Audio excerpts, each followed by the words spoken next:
Good morning, everyone, and welcome to your Tuesday. It is myself, Jules Gill, joined by my son, Ewan, and it's time for some father and son fun because it's Tuesday morning. We're here on the main channel for whatculture.com, and it can mean only one thing. It is time to hit that jingle. Looks like there's news a-brewing. Guess it's time for Jules and Ewan. Yes, mate! Oh, we are back in the room, and today we are talking about some big news, my friends, because AMC, the giant of cinema that it is, has announced that today they are releasing their own online streaming service. Another one? Yet another one. So how many can we list off at the top of our heads? Okay, right. So Netflix, Prime, Disney Plus, Apple TV, Now TV. That's something that we in the UK have. Sky Go. Yep. Hulu. Yahoo have their own. Do Yahoo still have their own one? I don't even know. Do Yahoo exist still? I can't even remember. But the point is that there are way too many streaming services. HBO Max.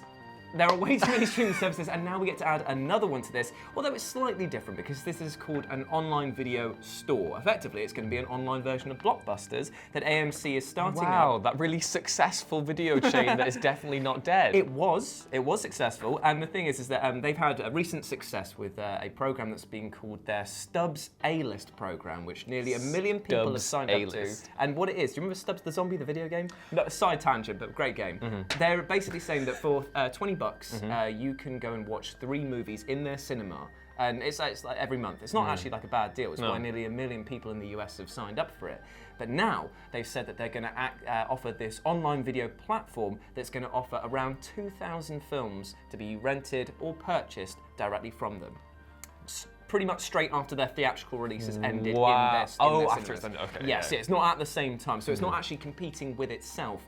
And you know what? It's actually quite a smart move, but one that comes with quite an ironic twist to it. Because if you remember, AMC and Cineplex and all of the other major cinema giants, they were actually recently known for boycotting Netflix films and Amazon original films from being shown in cinemas around the time of the Venice Film Festival. Yes. Now, it's kind of a bit of a piss take, isn't it, when they're just going like, right, well, you can't show your films in our cinemas because we're kind of offering what you do. Yeah, the other thing that's concerning to me about that is that you say that it's for films that they come into their service right after their theatrical runs ended. They said very shortly. Very shortly. That's very weird because I think the average, I remember back in the day, it used to take several months for the DVD to come out after you had your home release, and now I can't remember how quickly that comes afterwards. It's about 3 months or something like that. They used to do staggered releases, didn't they? So you'd have your cinema chains would put it in your local area, then it would go out to the international one, and it would stagger it. And by the time that it had finished its run over there, you'd release the video and then release it along the same times. But now,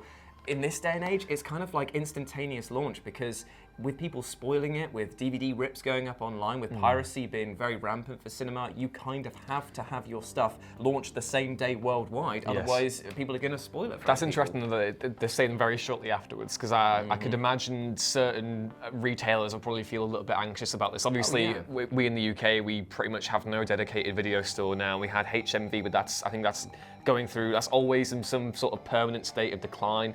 Blockbuster would have none of them anymore. So I would be a little bit anxious if I was a retailer regarding that news, because it feels as though this is just another sign of us dovetailing further into streaming services and moving away from physical media and all that sort of what that entails. It's interesting as well that Adam Aaron, who is AMC's president, he's actually been part of a huge push to get a lot more, air quotes, quality into the cinematic experience. He has been leading a sort of charge of upgrading the food, upgrading the experience with the... But I like my crappy hot dog. Yeah, I mean, like, I want to have like something, a rolling bit of undescribed meat in a roll. It's good for your gut. It's for making you pass out. It's good for getting. It's good for your gut. It's good for purging. Jules MD. Oh God. And basically, he was like led this charge in trying to get the quality of the cinematic experience up. So it's strange that he's now leading a charge on the other side and basically saying like, well, don't bother coming to that because you can catch a lot of stuff. He's done that because he's. Yeah, it's because money to be made, my friend. He said that the addition of AMC Theatres On Demand, which extends our movie offerings for AMC Stubbs members into their homes, makes perfect sense for AMC theatres for our studio partners and for our millions of movie-loving guests.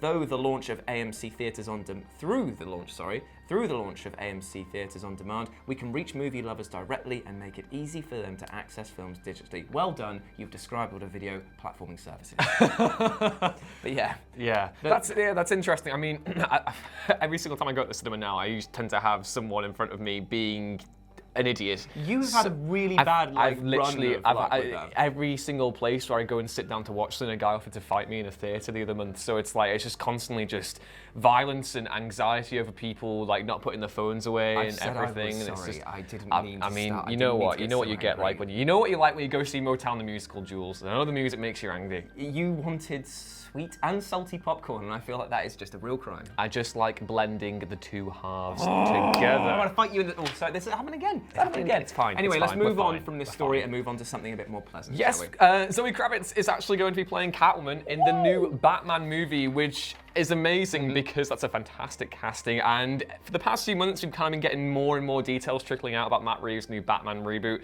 And to be honest, the way the casting has gone so far, it's been really, really kind of unexpected and really interesting. So we have, Robert Pattinson is playing a younger version of Bruce Wayne. We have Jeffrey Wright, who's in talks to play Commissioner Gordon. And then also Jonah Hill's in talks to play either one of the Riddler or the Penguin. Which I find really fascinating. And the whole thing with Catwoman being involved is really cool as well, because it lends weight to the rumours that he's maybe adapting elements from The Long Halloween. Which would be amazing. Yes. What an arc to take from. And also because The Dark Knight obviously took a lot of inspiration from that comic as well, but I definitely think it's interesting if they're lending into the whole idea of let's put as many villains as we can to this Batman film, because pretty much every other time we've done this, it's only been about one or two. And I like the idea that they can maybe experiment by having just as much, not really fan service elements, but like integrating these characters in a worthwhile manner. It's always scary when you do put a lot of villains into a piece, lest we not forget what happened with Spider-Man 3. One of its biggest flaws was the fact that it had too many villains and not enough time to sort of allow them to grow. And James Franco riding a hover skateboard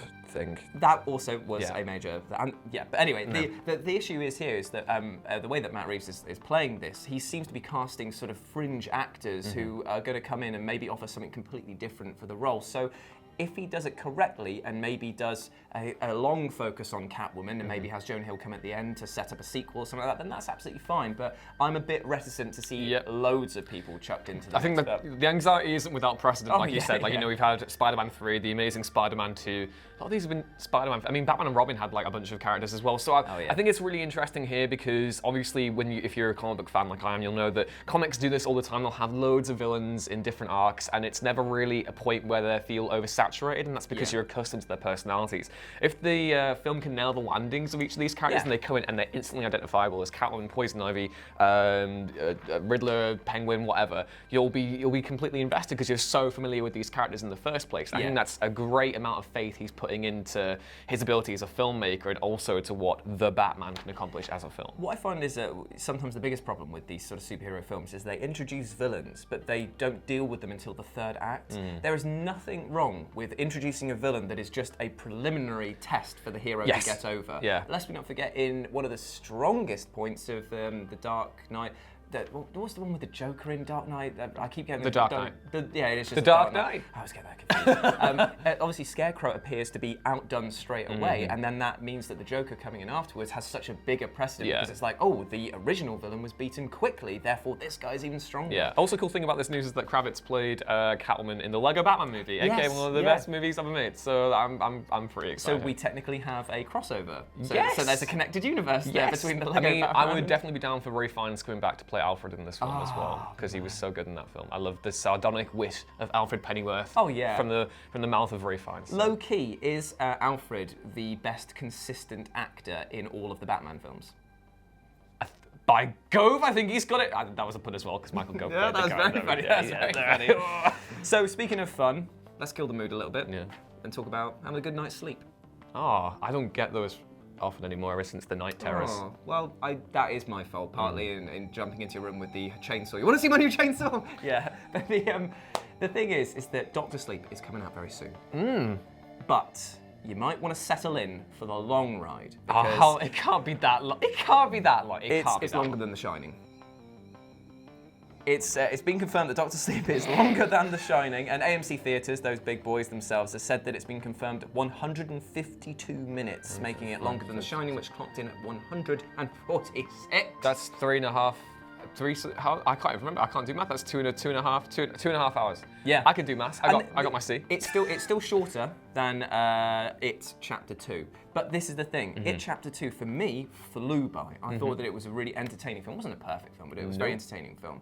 And Stephen King films as a whole recently have been on a massive run. Like Pet Sematary was dumb fun. Like the Tall Grass one that's just come out. Oh yeah, that was dumb fun. It Too was dumb fun. If this can be dumb fun, I'll be a bit disappointed seeing as The Shining is one of my favourite movies ever made. But still, there's gonna be a lot of time to get to. That's the thing I'm really curious about with this upcoming film. Is obviously Kubrick put his own stamp on King's novel in that first film. So and King hated it. And then have you seen the Stephen King Shining film? I mean, it's a hot piece of trash.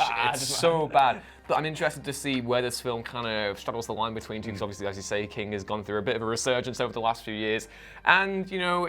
The first Shining film was quite long in itself, but if they can masterfully build the tension like that first film, then I'll be excited. I mean, it's an interesting premise to take on The Shining, and that's what this film is doing, because it's definitely, like, the drawing comparisons, it is setting itself up to be the sequel. Like the book, it obviously was like the tie-in. This is definitely saying, like, look, you should know The Shining if you want to get the most out of this film. It was strange watching the trailers to see how the music was. It didn't seem to fit with the style that this movie's going towards, and all of the visual tricks that we're getting in now. Kubrick used them in The Shining, but he didn't use them to such extent that. I mean, the doors with the blood coming out. Usually that gets up on the fourth floor. It's a short scene, like the scene with the woman in the room. Like it's a short scene. Like everything was short. With this one, it seemed to be very drawn out. With the room sliding and the murder and like thing. I'm worried. I'm very worried about this film because I want it to be great. It's weird because I know very, very little about this. Like obviously I love The Shining, but I know nothing about this other than Ewan McGregor's playing the boy, Danny. The boy, the little boy. He's playing him and. That's kind of coming out from there. So I'm kind of trying to go in with as little knowledge as possible just to make sure that I'm not going to go in with any preconceived expectations from obviously, what is probably the best horror movie ever made. So see, that's what I haven't done, and I feel like I've poisoned myself to be like, this has got to be perfect, otherwise I'm going to think that it's a disappointment. Yeah. And I really hope that it proves me wrong, because Ewan McGregor is a fantastic actor. I feel like there's a great director at the helm as well. I'm just worried that the length in this case might actually be at its detriment, because The Shining was actually a simple story that was told in a very long, drawn-out way to drive you mad. I feel like this one might go the opposite way and have too much to say, and has unfortunately become bloated, and that might be where it is. I mean, we've seen how It 1 and It 2 have tried to cram everything in, and there's still stuff that's been missed out of it, so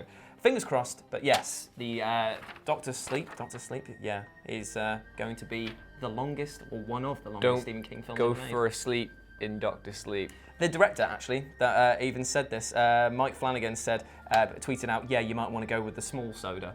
Just because you don't want to piss yourself. No, you don't. You never. No, that's a good rule for everything. How do we go from pissing yourself and Doctor Sleep into your final news piece? I'll be pissing myself with excitement because we've had some MCU news there we go. about Ryan Reynolds actually having a meeting with Marvel Studios about Deadpool, and we're gonna have to really go through these because we're nearly running out of time. Right, okay. But Ryan Reynolds basically a few months ago we knew that Bob Iger, Disney CEO, is basically confirming that Deadpool's status after the Disney Fox merger was assured. We don't know if it's gonna be crossing over with the MCU specifically, but we do know that Ryan Reynolds will be involved, and he tweeted out a thing yesterday of Marvel Studios saying audition for the role of quote Anthony Stark. Didn't come even remotely close, but the nice man with the taser escorted me to the ground. So that's nice. That's some classic Reynolds wit there, and that's pretty exciting. I like the idea of Deadpool coming back for the MCU. Even if it's not the MCU, I think it makes sense for Disney then to just have a Deadpool film coming forward. I mean, we had Zazie Beetz the other day saying that Domino is going to be involved in something again. So yeah, would they keep it as R-rated? I think they will separate. I think it's in their business interest to do this, and we all know, regardless of Disney's image, they do love money as well. And Deadpool is not going to make as much money if it's 12. Hence, the Once Upon a Deadpool didn't do that very well. So, that's actually true. And then moving on from that, we also know that Liv Tyler might be coming back to the She-Hulk TV show. Really? Obviously, Liv Tyler played Betty Ross in The Incredible Hulk from 2008, and this comes by way of Daniel Richtman's Patreon that was relayed by CBR, and that's interesting in a way because I actually don't hate that film as much as everyone else does, and you know why? It's because it has Tim Roth's Emil Blonsky, the most extra MCU mercenary type figure there's ever been, and if they can get Emil Blonsky back for the She-Hulk, I'll be pretty excited. And apparently we'll be getting some She-Hulk casting news soon as well, so hopefully that's pretty cool. The best thing I can say about this film is that I forgot it existed, which means that it wasn't terrible enough to stick into my mind. That's a very optimistic way of looking at it, Julie. Anyway, moving on to the last story, and Venom's director, who obviously isn't directing Venom 2, Ruben Fleischer, he's kind of doing the press of Zombieland Double Tap, Brat Brat. Which looks crap. Which, sorry, I'm not a fan of this. Yeah, he's actually said that Sony's end goal with this whole Marvel arrangement is for Venom and Spider-Man to cross over in the same film, and for every purveyor of the banter imaginable, that is the most amazing thing that anyone could ever hope to hear this week, because, oh my god, Tom Holland mixing it with Tom Hardy, in a film directed by Andy Serkis, with Woody Harrelson in that ridiculous Carnage wig, it fills me, it restores me. That's like a perfect masterclass on how to book correctly. Like having those three actors who have Woody Harrelson's yet to prove himself in the role of Carnage, but we know what he's like as an actor in general. Yeah. He will do very well, and he will be memorable for all the right and wrong reasons. But the other two as well have already proven themselves. Like Tom Hardy was the best thing about Venom. Like hands down, he was the best thing about the Venom film. Because it certainly wasn't the bloody CGI in some places. Anyway, right, so there we go. Excitement abound. So go off into your Tuesday. Have a great day, whatever you're getting up to, my friends. Big love from me and my son to you. If you want to go follow us, you can do so at RetroJ with a 0 for myself over on Twitter. And Ewan ruins things. He doesn't. He's a lovely boy. I've ruined everything again. Just go. No, he's having the day terrors now. Have a great day, guys, and we'll catch you soon. No, not again.